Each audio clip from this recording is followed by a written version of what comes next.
In one part of the world, people celebrate death. They throw a party in the joy of having lived with a particular individual. In another part of the world, people mourn death. They cry and spend a time of sadness of having lost a particular individual.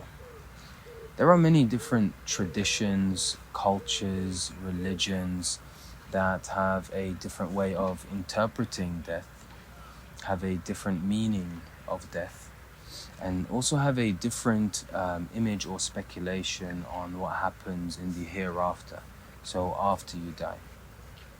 So this is a topic that I have found interesting because I have had several friends who have had close loved ones pass away, both recently and in the past, and I felt like I wanted to talk about death from a non-dual perspective, meaning that instead of bringing different facts and figures and different narrations and verses and a bunch of information to try and convince you what is the right way of looking at death is, and convince you what the true meaning of death really is, I decided to take this non-dual approach because we are only approaching the question of what death is through a practical, experiential way. So we will only try to tread the path of certainty. We will only try to look at death based on what is truly certain in our lives. And then the nature of this certainty and the qualities of this certainty, so that we can perhaps get an insight into what death really is.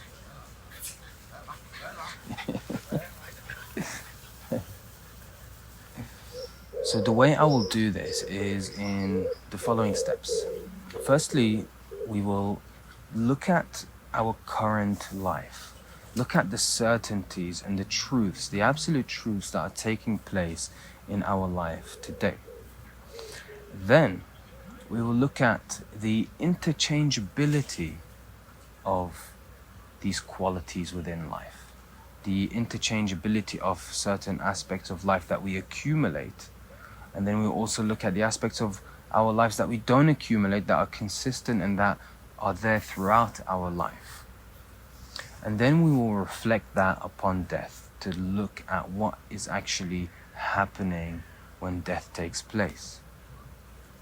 And the reason of taking this particular approach, these 3 steps, is simply because one thing that is for certain, of course, the certainty of death itself. We will all taste death. We will all experience it throughout our life.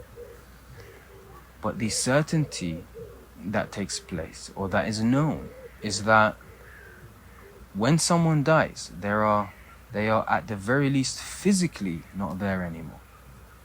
Physically, the body decomposes and returns back to the land, or is burnt into the sky. But in essence, what we want to do is we want to look and tread this path, or this investigation on the path of certainty. So death, when we observe death taking place, what is it that really takes place? So the first point then, what are the certainties in our life at the moment? What is our paradigm composed of? What is our reality composed of? I am here right now speaking to you, and you are here right now listening to this. In this very right now, what is true? What is consistent? What is authentic? And what is perhaps ambiguous and may not be true within this very reality?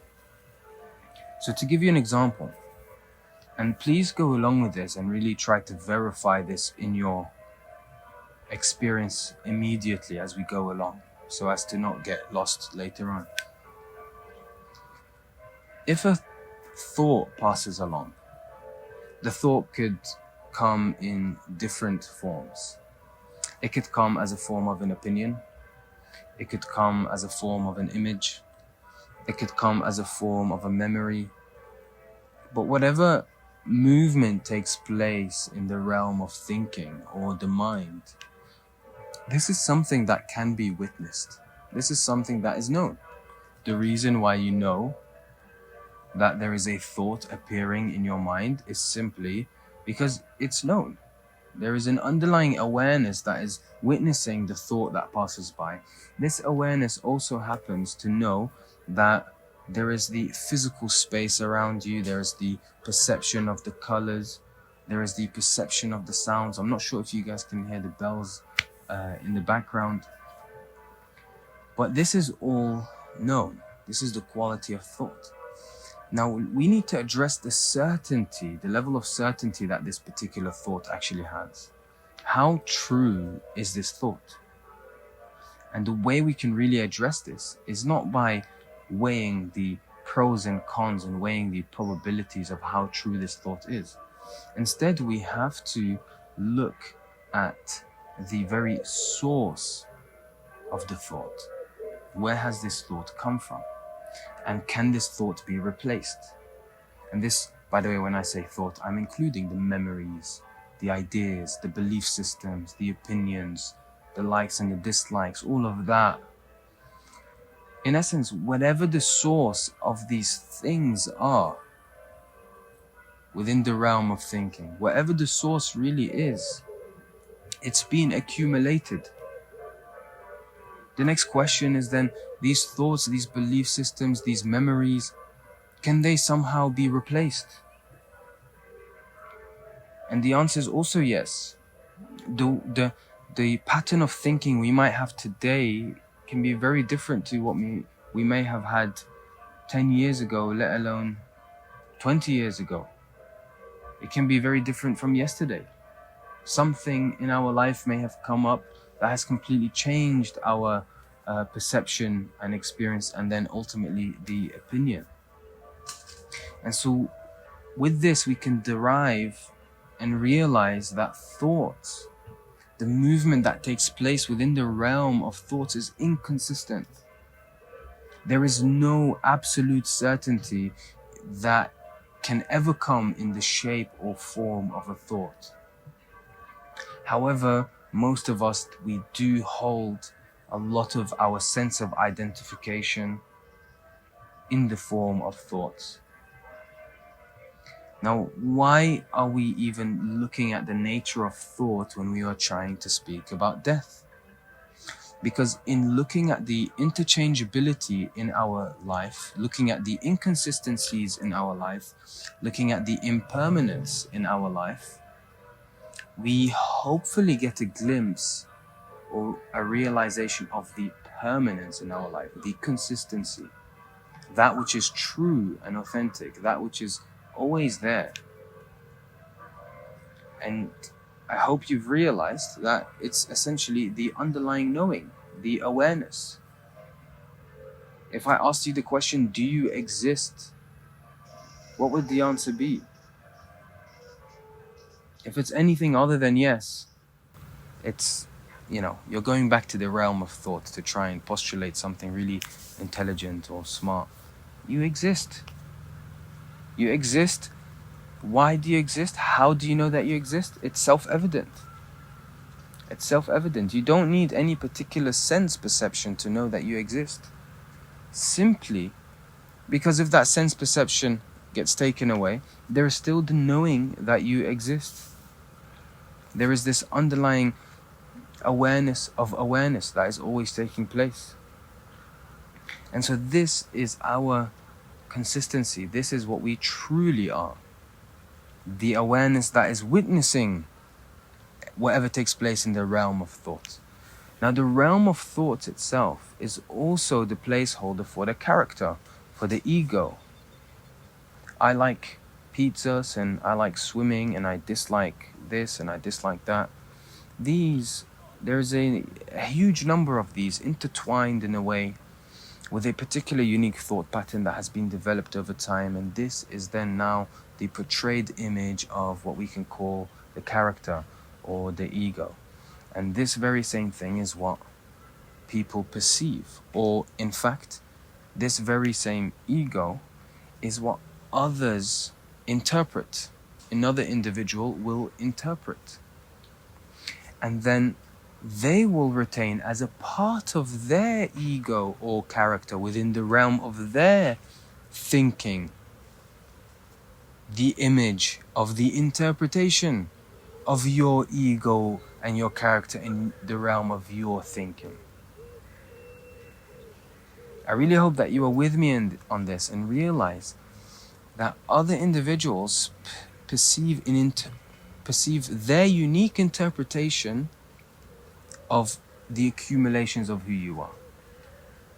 You are not necessarily your thoughts, your opinions, your name, you are not anything that is accumulated, because that is a secondary truth. The primary truth is the consistent awareness that I have been speaking about, that I've been trying to point you towards. Any form of movement that takes place, whether it's in the mind, physically, in the surroundings, internally, whatever moves, cannot be you. Because the very reason why you recognize that there is movement is because of that which is unmoving, that which is stationary. You would not be able to recognize other movements if you were moving all the time.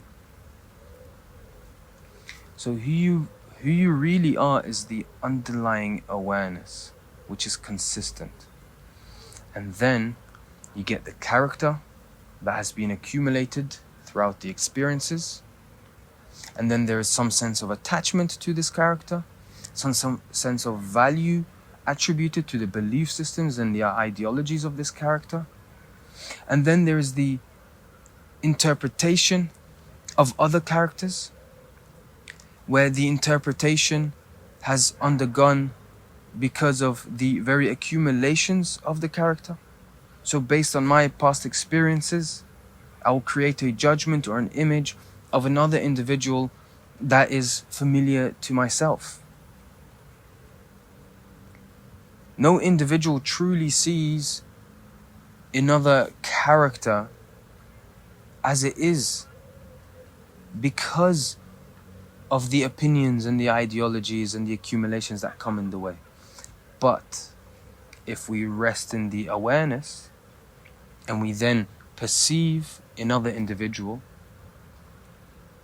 we then see the other individual as awareness, as that presence. In other words, that individual is seen as is. The character is seen as is. It has not been interpreted or warped by the lens of our own ego, our own accumulations.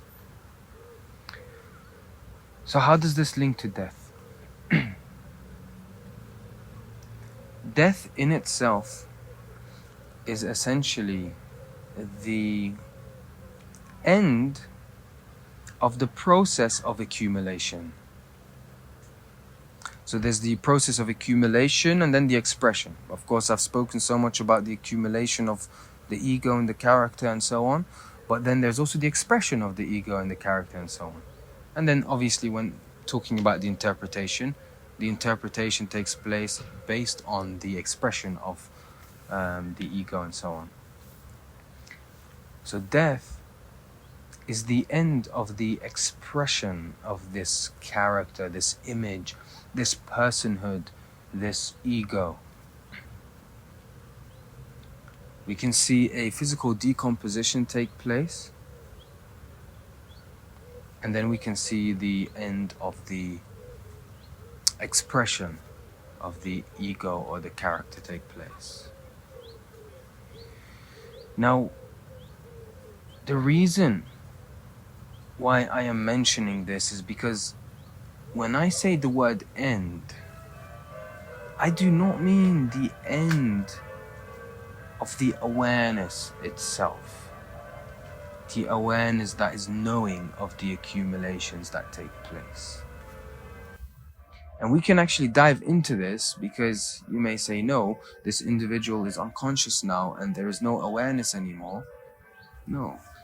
Consciousness or awareness, which are synonyms, they are not, they are synonyms in my terms at least. They are not of a changing nature. They are consistent, and they are not bound by time. Consciousness, awareness has no beginning, neither an end. If you are truly resting in awareness and not identifying yourself as the character and the ego that's been accumulated over time, you may be able to recognize the eternal nature of consciousness or awareness. You may be able to recognize its qualities, which begin to shine brighter and brighter within you. So really, to say that someone has died on this basis is illusory. It's an illusion. It doesn't make sense to say that someone has died, because in essence there was not really anyone there to begin with. There was just always pure consciousness, which has expressed itself in a way. So the better term to use is that this particular expression has ceased. But even then, that expression of a particular individual is retained within your mind and the minds of maybe hundreds of people. So has that person's expression really ceased or ended? Now let's take a couple of steps back, because I really want this to be in your experience. I don't want you to just retain this or think about this intellectually or psychologically. What I'm talking about when I say that awareness or consciousness, the nature of it is eternal. The nature of it is not bound by time. The nature of it is unmoving. It's not measured, cannot be measured. It's not localized in one particular space. What I really mean by that is that, say for instance, you are going to bed to sleep. Assuming that as soon as your head hits the pillow, you've also woken up. What really has changed there? There has been a change in the experience that takes place. There has been a change in the sense of time that has taken place. The experience has changed because maybe perhaps at this point you are experiencing a dream, or you are immediately experiencing the morning, waking up. Now, what has been inconsistent here is the experience itself, the ambience of the experience itself, but consciousness or awareness itself has not been inconsistent. There has been no evidence of a discontinuity in consciousness or awareness. And I challenge you to find any form of moment where you have been unconscious or you have been unaware. And the reason why it's impossible to find that is because the prerequisite to knowing if there has been any unconsciousness or a lack of awareness is the presence of consciousness and awareness. It's impossible to figure that out. It's impossible to find something like that. So on that basis then, we can see that there is no discontinuity of consciousness throughout our life. Let's look at another example of someone fainting, for an example. When someone faints, as soon as they wake up from fainting, they look around confused. Why is everyone around me? What's happened? Of course, if this happens to an individual several times in their life, eventually when they all of a sudden wake up and have loads of people around them, they'll be like, oh, I must have fainted again, didn't I? But in essence, you notice that there has been no discontinuity in consciousness or awareness itself. And that's simply because it has been, the experience is known. Their experience is constantly known. Okay? And so then you may ask, okay, well, how is consciousness ever present? Isn't consciousness in the brain? Isn't awareness in the brain? So surely when someone dies and the brain disintegrates, then consciousness and awareness also dies. See, that's yet another impossibility because there is no evidence of that. Material reality is known because of consciousness. And I can even go further to say that material reality is known because it's conscious. Wherever your eyes land, there is consciousness. For the very landing of your eyes on any of the aspects of this multiplicity of the universe cannot be known if there is no awareness or consciousness. Are you seeing this? This in itself tells you that consciousness or awareness is ever present. Now, can you be aware of something that is outside of awareness? Or can you create or look at something or be aware of something that is outside of consciousness? Try to really do that. Try to come up with something that is outside of consciousness. Try to be aware of something that is outside of consciousness. It's impossible.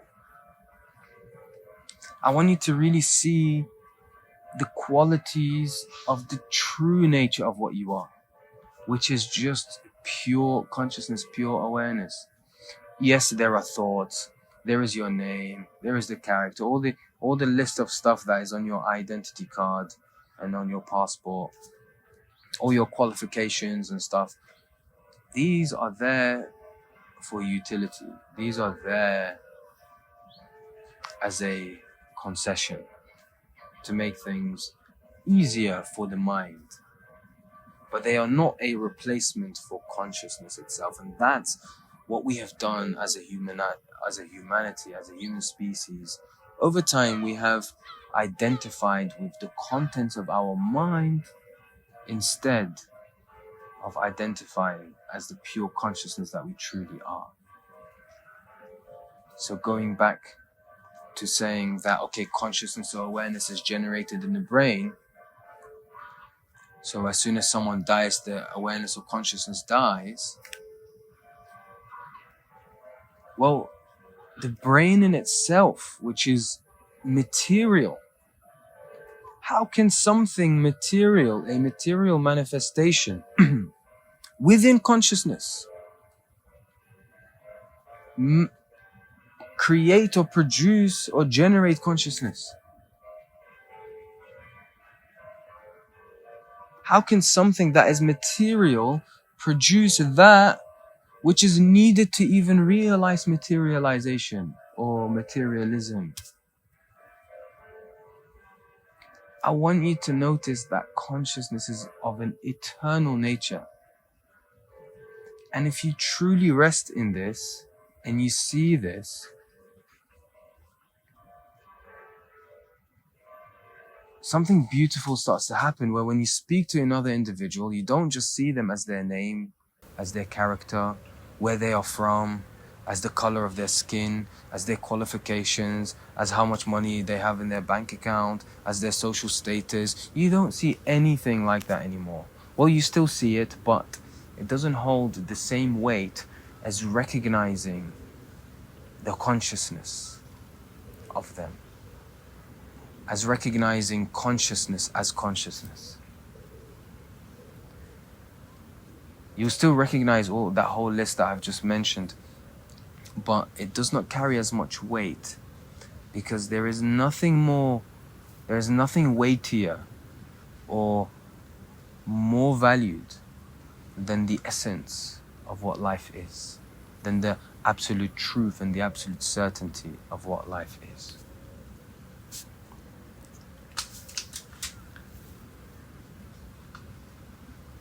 So we've covered then the certainties of our everyday experience. We've also covered briefly